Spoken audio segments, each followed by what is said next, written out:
অতিরিক্ত ঠান্ডা পানি পান করলে হজমের সমস্যা, গলা ব্যথা এবং সংবেদনশীলতা বৃদ্ধি সহ বেশ কিছু স্বাস্থ্য সমস্যা দেখা দিতে পারে। তাই যারা কাজকর্ম থেকে এসে ঢকঢক করে ফ্রিজ থেকে পানি বের করে গিলিয়ে পান করে তারা সাবধান।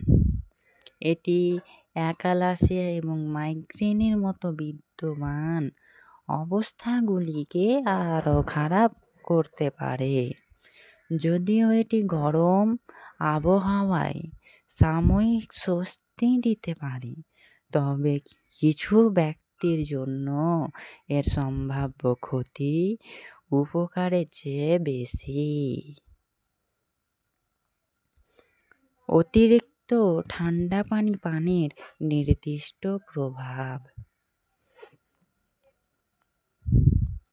হজমের সমস্যা।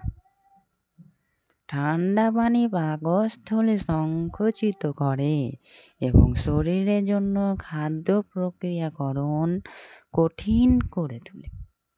হজম প্রক্রিয়াকে ধীর করে দিতে পারে। এর ফলে বদহজম, পেট ফাঁপা এবং অস্বস্তি হতে পারে। গলা ব্যথা। ঠান্ডা পানি শ্লেষ্মা উৎপাদন বৃদ্ধি করতে পারে, যার ফলে গলা ব্যথা, রক্ত জমাট বাঁধা এবং অন্যান্য শ্বাসকষ্টজনিত সমস্যা হতে পারে। দাঁতের সংবেদনশীলতা। অতিরিক্ত ঠান্ডা পানি দাঁতের সংবেদনশীলতা বা ব্যথার কারণ হতে পারে, বিশেষ করে যাদের দাঁতের সমস্যা রয়েছে তাদের ক্ষেত্রে।